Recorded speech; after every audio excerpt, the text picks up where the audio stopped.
again, everybody. I showed you this a little bit earlier, this little trifold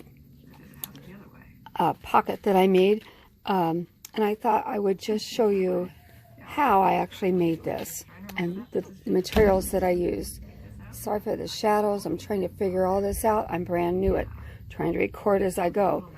I think I told you earlier that I started this with a trifold that I got from, happened to be from Lowe's, but we get this stuff in the mail all the time, all of us do, or you pick it up when you go and you're looking at something. So I use things like this. I get a lot of my ideas from stuff like this and from different tags that on clothing or whatever. For instance, this came on some baby clothes, so I kept this as a pattern, and then I'll trace it and then I'll end up making something out of it later. I kind of like miniature things, and that's what I tend to do.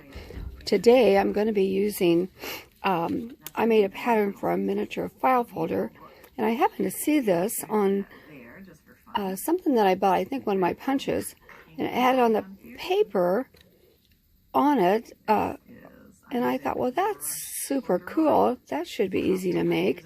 So I just made a pattern, and then I ended up making some other ones. And I'm going to use these today in what I'm going to show you. Then I thought, okay, let's just take it one step further, and let's make one that actually opens like a file folder. Now, I was playing with this, and I had stamped on the inside, just messing around, but that's okay. It doesn't matter. Then I thought, well, you can't have a file folder without papers in it, so I had some papers sitting around. I just ended up cutting it to fit, and I thought, well, that kind of looks cool, so I'm gonna use that on this one I'm making today. Okay, so this is going to be my basis. I used art glitter glue. I like it because it dries quickly and it stays. It keeps its hold. Sometimes I have used in the past glue sticks, and what I have found is sometimes they let go. Later, I'll be looking at my stuff, and then all of a sudden it's not together anymore. Now, you may wonder why I have this makeup sponge here. It's because you really need this stainless steel pen, and I'm notorious for dropping it on the floor and then having to try to find it. So I've started trying to remember to stick that in that sponge, then it's not on the floor. I also try to be really good about putting it right back in, so I don't let my nozzle get gummed up. You can see, though, I do kind of have a little mess that I have to clean off once in a while. Okay, the materials that I need, I'm going to use some scrapbook paper, and this is just out of a pack I got from Hobby Lobby, Michaels, whoever, I don't even know. I buy it when it's on sale. And I like maps. I thought this looked really cool. So I'm not big on measuring everything. So what I tend to do is see how long things need to be. And then you can see I marked it with a pencil. So that's a lot of times what I do. And then I went down below that and I marked it again. Because of this paper, it's got such a variety, I think I can get away with using just this one sheet to make this whole thing. So I'm going to use my cutter here and just cut this along the lines, and you may not be able to see all of this, but I think everybody knows how to cut. Probably, if you put it in right, it would cut better. So I'm lining it up. You can kind of see I've got my mark here, and I'm just going to cut that, get that out of my way, and then I'm going to go ahead and cut my second piece. And again, I'm just lining it up with the mark. If it's not exact, remember, I'm making this for a junk journal, so I don't really care if it's not exact. So here are my two pieces. I have different ones of these cutters. I can't really say I like one over the other one. This one does have a scoring head as well as a cutting head. So that's kind of nice, but I'll be honest, I haven't really used it for anything. I have already cut my pieces to make my pockets out, or my tags out of. And I went ahead and just cut those earlier because, again, you don't need to see me cut something. You can figure that out yourself. And I used these as kind of a pattern because I knew that had worked. These are 3 inches long by 2.5.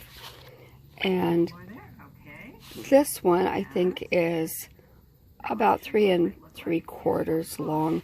And I just measured it to fit in my pocket here.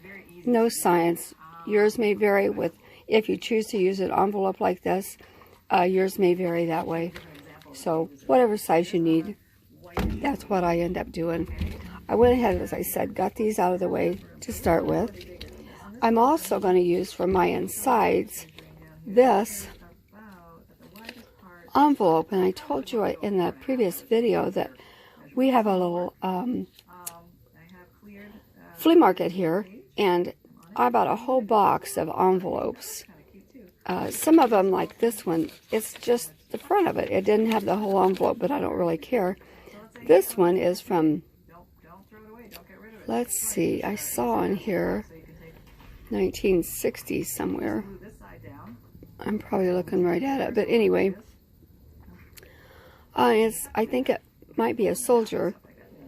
It looks like that could be German, but I don't speak German, so I don't know. But it was kind of cool, and I thought that would be appropriate for this project I'm working on. You can see I've put a fold here. That's because it's a little bit taller than I want it to be, and this doesn't have anything else on it, so I don't really care. So I'm just going to go ahead and fold that under, or I may put it, I'm also going to put this on a piece of cardstock because you can kind of tell this is pretty flimsy and fragile. So when I glue this down, I'm going to glue it, and then I'm going to fold under this part right here. So let me just go ahead and do that. I'll try not to bore you with everything. A lot of times I would ink the edges. I'm not going to try to ink this right now because, like I said, this is super fragile. Maybe out of camera, all I'm doing is putting a bead of this art glitter glue right around these edges. Now, one thing you do have to be careful of with a wet glue like this, it can end up where I have all of these little, and you can see I forgot to put my thing in the sponge, where I have all those little lines, that could end up showing through. So you want to be a little careful with that. I'm going to line this up about where I think that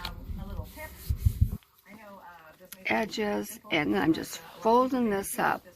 What I really like about art glitter glue, as I said, is how quickly that catches. That's a good thing, and it's a bad thing because it